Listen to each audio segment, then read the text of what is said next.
Ce programme est financé par les amis et partenaires du ministère de Joyce Meyer. Nous appelons notre programme télévisé Vivre pleinement votre vie parce que je n'ai même pas commencé à vivre pleinement ma vie avant d'avoir 50 ans et je ne veux pas que ça arrive avec vous. Je veux que vous commenciez tôt à énerver le diable et à être aussi heureux que possible.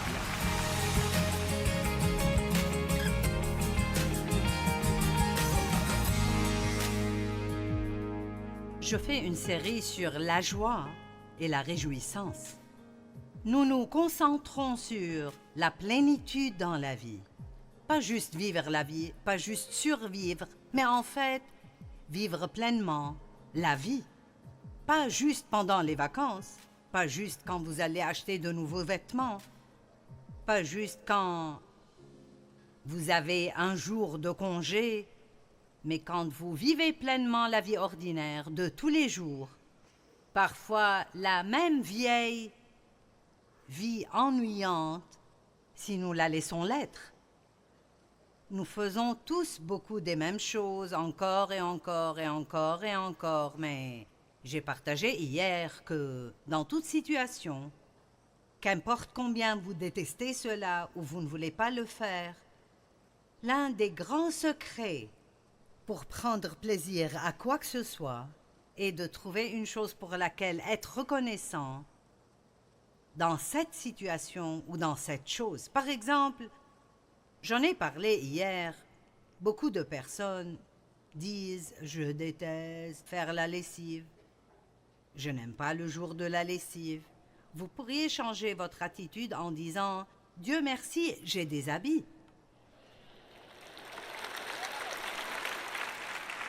Vous voyez, nous perdons une attitude de gratitude quand nous avons tellement d'abondance que nous n'apprécions vraiment pas les choses que nous avons. Nous devrions tellement apprécier de pouvoir venir à un tel endroit et passer la journée entière à adorer Jésus, à écouter la parole de Dieu, sans craindre d'être arrêtés parce que nous l'avons fait. Et pourtant, nous n'avons pas vu la situation dans laquelle beaucoup d'autres personnes vivent. Et donc, nous prenons souvent cela pour acquis. J'ai partagé hier que je ne suis pas matinale. Et ça veut dire qu'il me faut juste un peu de temps. Donc, donnez-moi du café et 1 heure de temps, un peu de caféine et 1 heure avec Jésus et je peux fonctionner comme il faut. Donc, je me réveille le matin et parfois je pense, mon Dieu, je ne veux pas me lever. Je ne veux pas me lever. Mais j'ai décidé l'autre jour qu'au lieu de faire ça, je vais dire, je suis heureuse d'avoir des pieds, de pouvoir sauter hors du lit et me tenir debout sur mes propres pieds. Je peux marcher dans la maison, je peux me faire un café et m'asseoir dans mon fauteuil et regarder par ma fenêtre. Et je dis ceci de nouveau, bien que peut-être que vous avez déjà entendu cela, parce que je crois vraiment que c'est l'un des secrets pour vous réjouir de tout ce que vous faites. Dans tout ce que vous faites, trouvez une chose pour laquelle vous pouvez être reconnaissant. Combien d'entre vous sont d'accord avec moi que ceci pourrait changer vos vies? Jean 10, verset très puissant. Le voleur vient seulement pour voler, tuer et détruire. Mais Jésus a dit, je suis venu, et je pourrais arrêter là et juste prêcher sur je suis venu. N'est-ce pas merveilleux que Jésus interrompe ce que le diable essaye de faire? Pensez juste à cela. Je suis venu afin que vous ayez l'abondance dans la vie. Pas juste pour que vous l'ayez, mais pour que vous vous réjouissiez de la vie en abondance, remplie jusqu'à déborder. Et bien comme la partie majeure de la vie est juste la vie ordinaire de tous les jours, cela veut dire que nous devons apprendre comment apprécier ce que d'autres personnes appelleraient ennuyeux et mondain. Et nous pouvons faire cela parce que tout ce que nous faisons doit être fait pour la gloire de Dieu. Et nous allons parler de cela un peu plus tard, mais les raisons pour lesquelles nous faisons les choses ont beaucoup à voir avec le fait de profiter de la vie. Si vous allez au travail juste pour avoir un salaire, c'est douteux que vous puissiez apprécier votre travail. Mais si vous y allez avec l'idée en tête de laisser Dieu vous utiliser dans cet endroit pour le servir, et vous le voyez comme un endroit où Dieu vous a planté pour maintenant, et vous croyez que vous avez un but là-bas, ça change complètement les choses et ça les transforme entièrement. C'est notre pensée, et c'est la façon dont nous parlons, qui nous donne beaucoup de problèmes. J'écris en fait un livre maintenant sur les proverbes, ce qui est un défi intéressant parce que j'ai décidé de les faire chapitre par chapitre et les proverbes sont extrêmement répétitifs. Et cela prouve que nous avons besoin d'entendre les choses encore et encore et encore et encore et encore. Mais il y a des centaines d'écritures dans Proverbes à propos de la bouche. Les mots, la bouche des insensés, la bouche des sages. Et c'est vraiment étonnant combien la Bible parle de l'importance de nos pensées et de nos paroles. Et laissez-moi vous le dire maintenant, que les deux sont quelque chose que, avec l'aide de Dieu, nous pouvons apprendre à contrôler. Combien d'entre vous croient que ce que vous laissez arriver dans votre pensée affecte beaucoup votre joie ou votre manque de joie?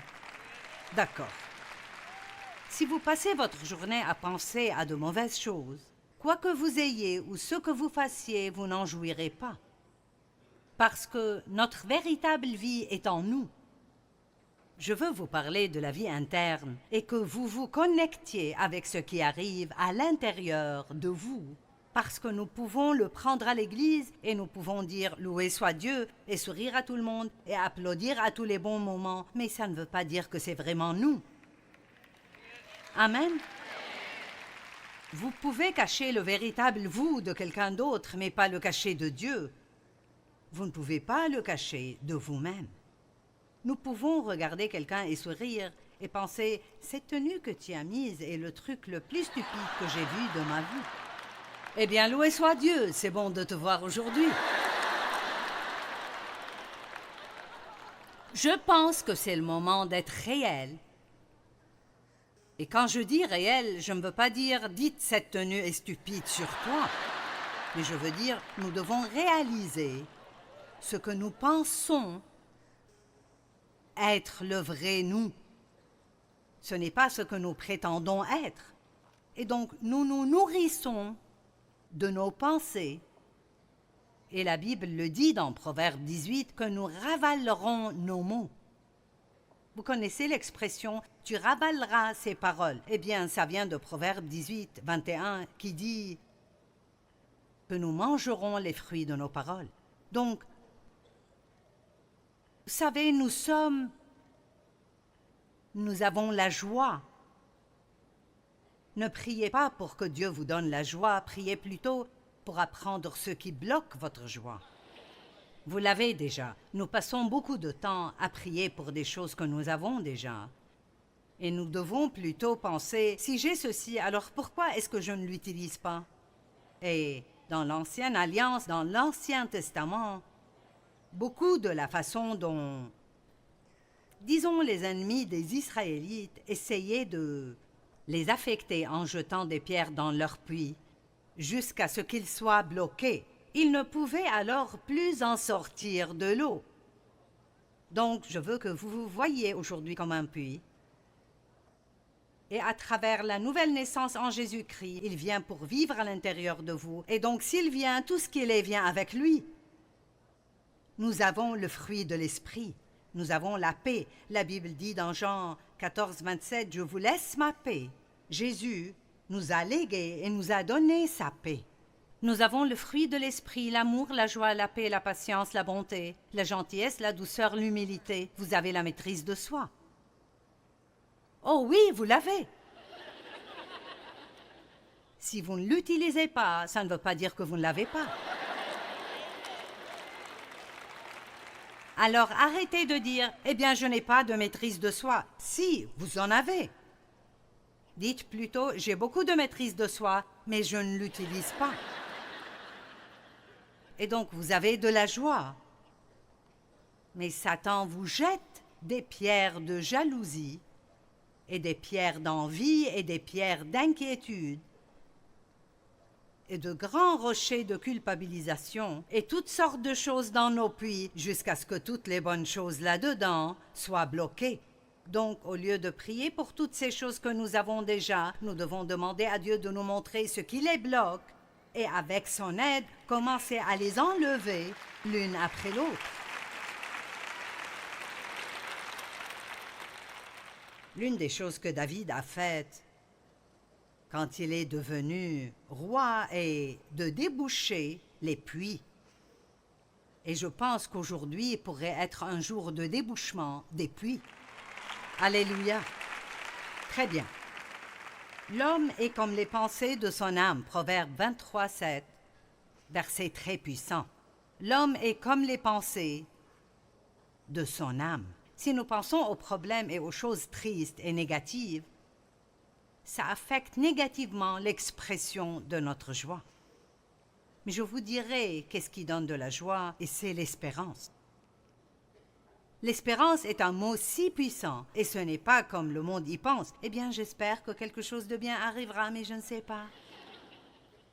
Non, l'espérance est une attente agressive que quelque chose de bien arrivera avec moi à n'importe quel moment.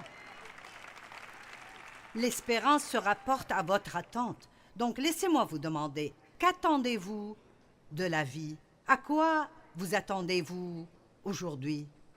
Tellement de gens ne s'attendent à rien. Ils disent juste, eh bien, nous verrons. Qui sait, nous verrons. Ou ils vont à l'extrême pire et s'attendent à ce que de mauvaises choses arrivent. Et j'étais comme ça aussi. Tellement de mauvaises choses sont arrivées avec moi que j'avais toujours ce qu'on pourrait appeler de mauvais pressentiments. J'avais toujours ce sentiment dans mon atmosphère. Quelle est la prochaine chose horrible qui arrivera dans ma vie? Et parfois, beaucoup de mauvaises choses arrivent et vous avez peur d'espérer parce que vous ne voulez pas être déçu de nouveau. Mais l'espérance est nécessaire. Beaucoup de personnes essayent d'avoir de la foi, mais ils n'ont pas l'espérance. Donc, juste pour le dire très simplement, disons que le désespoir est une attitude négative, que rien de bon n'arrivera avec moi. Mais l'espérance est une attitude agressivement positive qui dit « Je crois que Dieu travaille dans ma vie et je m'attends à ce que quelque chose de bien arrive avec moi aujourd'hui. »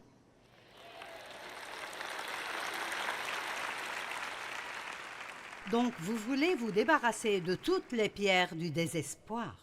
Romains 5 parle de l'espérance. Romains 5, 2 à 5, à qui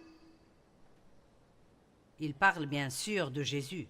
Nous devons d'avoir eu par la foi accès à cette grâce, l'état de la faveur de Dieu, dans laquelle nous demeurons fermes et saufs, et nous nous réjouissons et glorifions dans l'espérance de faire l'expérience et de nous réjouir de la gloire de Dieu. Le mot gloire veut dire la manifestation de toute l'excellence de Dieu. Donc, cela veut dire que nous pouvons nous réjouir quand nous croyons que nous allons voir la gloire de Dieu dans nos vies. Donc, n'abandonnez pas vos rêves. Ne commencez pas à penser que ça n'arrivera pas juste parce que ce n'est pas encore arrivé. Soyez spirituellement entêtés. Vous savez comment être entêté d'autre façon? Donc, soyons spirituellement entêtés et dites « Non, Dieu, tu m'as promis dans ta parole et je n'abandonnerai pas avant de voir cela se manifester dans ma vie. » Et en fait, Dieu aime cela. Maintenant, regardez le verset suivant. Bien plus, soyons aussi remplis de joie. Quand? Hein? Quand? Une fois de plus. Pas soyez remplis de joie quand vos problèmes seront résolus. Pas soyez remplis de joie quand vous êtes en vacances. Mais soyez pleins de joie maintenant quand vous faites la lessive. Soyez pleins de joie maintenant quand vous tondez la pelouse.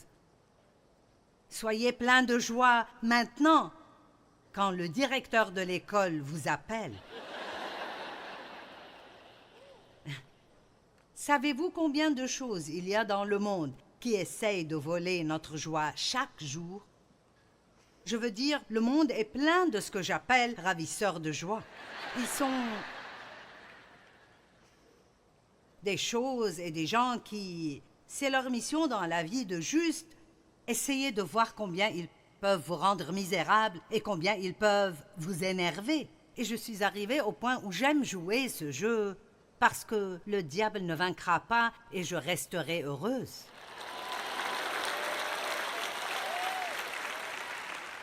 Soyons remplis de joie au temps présent. Nous nous glorifions même des afflictions. Oh oh! Nous nous réjouissons au milieu des souffrances, sachant que... Vous voyez, nous pouvons nous réjouir au milieu des problèmes si nous savons que Dieu les utilisera pour en faire quelque chose de bien pour nous. Sachant que la pression, l'affliction et les difficultés produisent la persévérance patiente et immuable. C'est pour ça que Paul pouvait être heureux même quand il était en prison, parce qu'il croyait vraiment ce qu'il a écrit. Dans Romains 8, toute chose concourt pour le bien de ceux qui aiment Dieu et sont appelés selon son dessein. Le diable ne peut pas vous battre si vous avez ce genre d'attitude positive.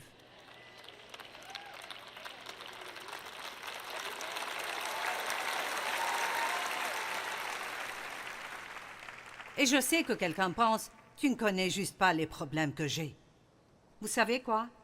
J'ai de la compassion pour vous, mais je vous garantis qu'il y a quelqu'un dans cette chambre qui a un plus grand problème que le vôtre. Je peux garantir cela. La persévérance, la fortitude conduit à la maturité du caractère, une foi approuvée et une fidélité éprouvée, et la fidélité éprouvée nourrit l'habitude de l'espérance joyeuse et confiante dans le salut éternel. Et je veux que la joie soit juste une habitude dans ma vie, pas quelque chose que je dois forcer ou un événement spécial à avoir. Combien d'entre vous veulent être plus joyeux que jamais avant? Combien d'entre vous aimeraient beaucoup que ce que je dis aujourd'hui ne soit pas un mythe, ne soit pas une histoire? Je ne suis pas ici à juste être une majorette spirituelle aujourd'hui. Mais combien d'entre vous croient vraiment que vous pourriez, c'est vraiment possible de vous réjouir de chaque chose que vous faites?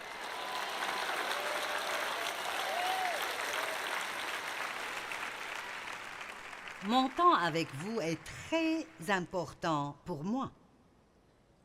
Je fais ceci parce que le Seigneur m'a enseigné tellement. Et quoi que ce soit, le problème que vous avez, je l'ai eu. J'ai été blessée, on m'a fait de la peine, j'ai été maltraitée, j'ai été abandonnée. J'étais une personne négative, dure à vivre, grognon, grincheuse, très méfiante, soupçonneuse. Allez. Je veux dire, vous n'étiez sûrement pas aussi mauvaise que je l'étais quand on parle de l'attitude. Dieu merci, je ne suis plus du tout comme ça maintenant. Laissez-moi vous le dire.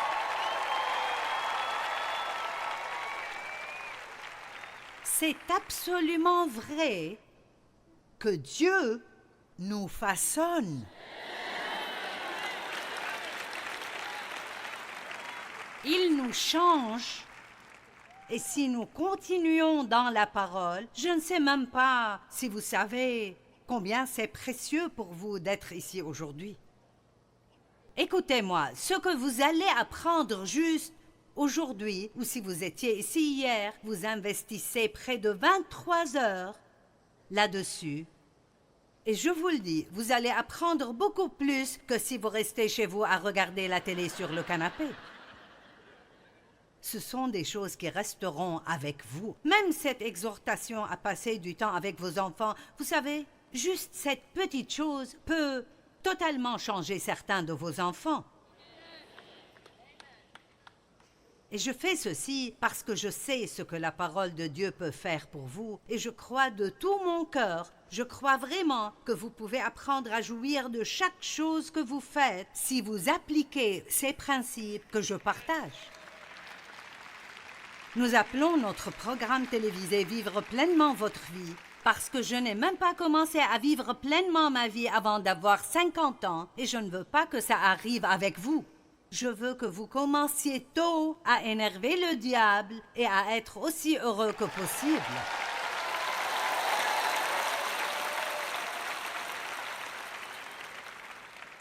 Et ne vous mettez pas à penser aujourd'hui, je ne veux pas aller à la maison parce qu'il y a tout ce travail à faire. La dépression essayera de s'emparer de vous, mais apprenez comment parler à vos émotions. Gérez vos émotions, ne les laissez pas régner sur vous. David, dans Psaume 42, 5, 42, 11 et 43, 5, dans cette courte période de temps, il a dit la même chose 3 fois, exactement la même chose. Pourquoi donc, ô mon âme, es-tu si abattu? Mets ton espérance dans le Seigneur. Pourquoi es-tu si abattu? Ô mon âme, mets ton espérance. Allez, mon âme, attends-toi à quelque chose de bien. C'est aussi facile de croire que quelque chose de bien arrivera avec vous que de croire que quelque chose de mal arrivera. En fait, ça prend moins d'énergie parce que les choses négatives prennent plus d'énergie que les choses positives. Vous pouvez donner au diable une crise de nerfs juste en étant positif.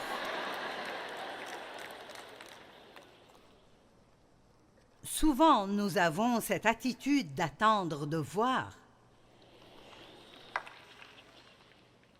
Ésaïe 30, 18, j'aime ce verset. Il est assez long, donc faites vraiment attention. L'Éternel attend avec anticipation.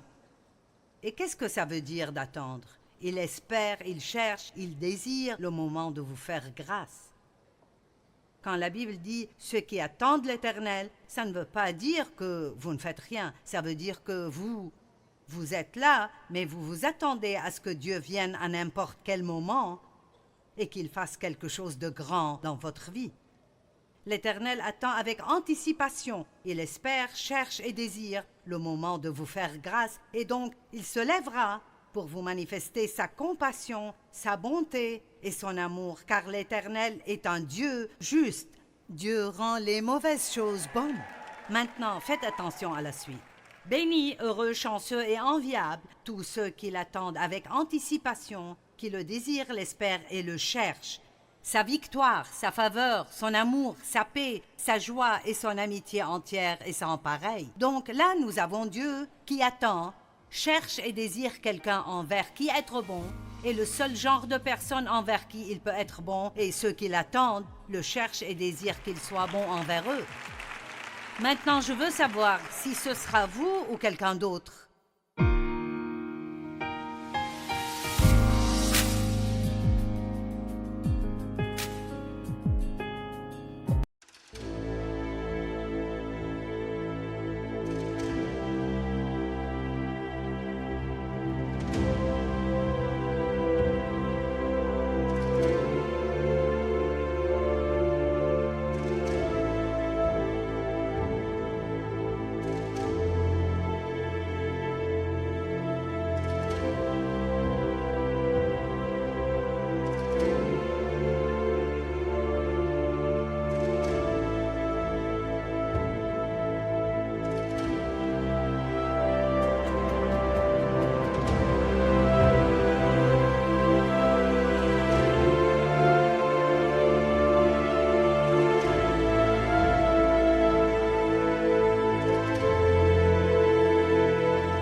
so bright, guiding us with its gentle light. In your arms I find my flight.